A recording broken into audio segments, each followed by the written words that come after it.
There aren't too many games that play out the same way that the Gap does.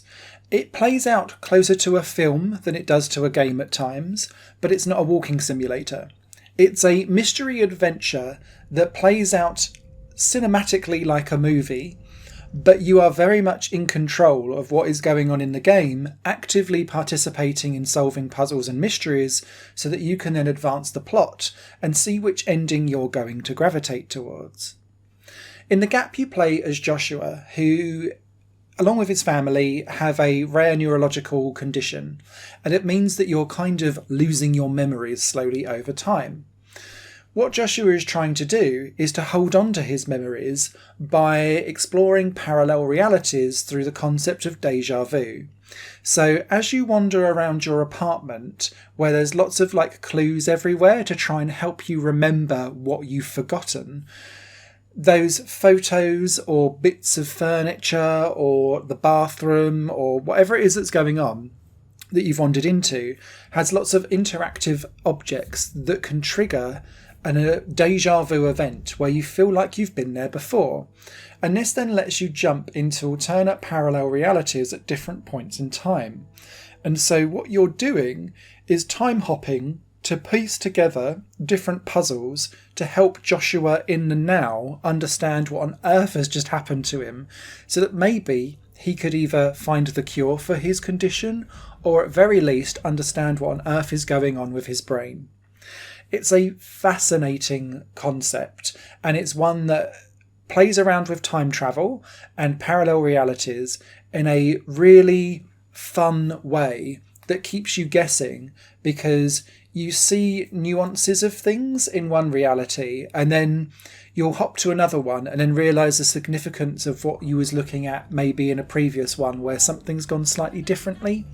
And so you're thinking, right, okay, how does this all kind of piece together? And it does in a really satisfying way. The Gap is cinematic. It contains itself largely inside your apartment. You do get to go out and about on occasions for some cutscenes. And whilst you are walking around and interacting with things for the majority of the time, you're always doing so to be able to solve a puzzle. But everything is available to you in plain sight. You have to be observant with the Gap because it doesn't feed you solutions on a plate. So it will say things like, oh, well, you need to go and find a password for something. That password will just be written down in someone's diary, or you'll need to go to the right airport terminal to get on a flight to go off on your holiday. But you'll only see that holiday referenced in someone else's diary page in a previous timeline, for example, or a photo that's taken that's on the wall that tells you where you went.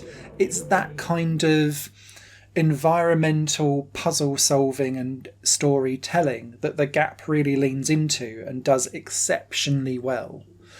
All of this can kind of story and mystery then gets focused in onto your, I'm going to call it a deduction wall, but it's not really. It's a photographic memoir of all the different timelines that you're going through and the different moments in time that you're dipping in and out of to try and solve. Now, some of the puzzles in the Gap need to follow certain realities. So if you do things in the wrong order, or if you go for the wrong thing, and in particular, I'm going to call out the let's find your daughter's bunny memory was the one that really buggered me up. It will push you out of the memory for déjà vu because it's now no longer how you remember it, and then you've got to dive back in again.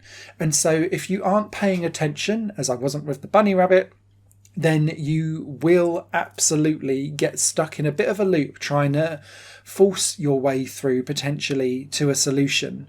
And that's not always going to probably sit well with some of the gamers, but the satisfying nature of the Gap largely being able to drop all of these different cues in front of you without you sometimes even realising that it's done it, for you to then go, oh yeah, I saw that photo where we was on holiday in blah, let's go there.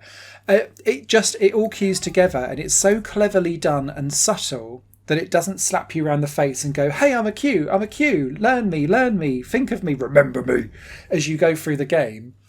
and it treats the player like a fully functioning, awake adult. And that is why The Gap is so satisfying to play and enjoy, and I wished more games did this style of environmental storytelling and puzzle solution solving, because I don't think enough games do. Outside of that little monologue of me going on about why the puzzles and the way how this game kind of is set out to play just really, really clicked with me, it is hugely cinematic. The voice acting is superb. You never really see any characters fully. It reminds me of, I can't remember the name of the game now off the top of my head, but you're in space, you're busy rewinding and fast forwarding memories, and you've got like coloured globules that represent people, so you never actually see their full form. The Gap does the same thing, where instead you've got coloured glitch silhouettes that represent all of the different characters. I'm assuming because you can't remember what these people look like anymore. But it's a real cool style, and that alongside the hyper clean metallic sheen of everything else that's going on around you, it feels quite dystopian futurist, but also like beautifully stylized too, in a slightly creepy industrial way. That ties into the soundtrack, which I think is absolutely superb. And one of the good things about this game is the way how it deals with stereo sound. So often when you're trying to do one thing, like a phone will be ringing elsewhere, but it comes through not as a phone ringing. It's as if the music itself is ringing. It's a really difficult thing to describe, but it's as if like the bass swells to the rhythm of the ringtone, and the sound design in this game is really, really clever. And so that increases the way how The Gap feels more cinematic, because it's as if you're being taken on an adventure but you're driving it. And the way how the music and the sound then integrates with all of your movements, particularly as things start to get particularly trippy in the final act, then like the music becomes more cinematic, slightly disjointed, glitchy, confused. Really, really well done. So yeah, super impressed with The Gap. I think it's an absolutely superb game to play. It's quite succinct as well. It took me about 3.5 hours to get through the main game and get to my ending. I was then able to dive back in at the kind of ending choice that you get towards at the end to see the other side. But I'd clearly missed some bits of the story along the way, so I haven't 100% completed it in that 3.5 hour span, if that makes sense. However, this is a crammed 3.5 hours that does an awful lot with the time that it's given. So yeah, this is definitely one of those games that's more than the sum of its parts because of just how well it's all put together. Huge thumbs up from me. Anyone that enjoys atmospheric mysteries, story-driven narratives, don't mind quite a few F-bombs throughout because, frankly, Joshua is going absolutely nuts and getting scared shitless, so he's busy going F this, F that quite often.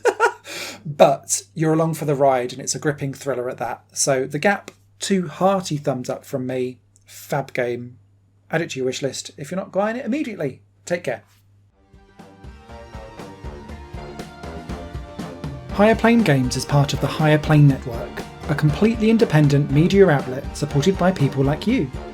The goal is to create the best possible content that cultivates a richer indie scene for games as well as music and entertainment. To find out more and to get involved, visit patreon.com/Higher Plane Network. Your support makes all the difference, and in return you'll gain access to bonus content and downloads. Thank you for watching.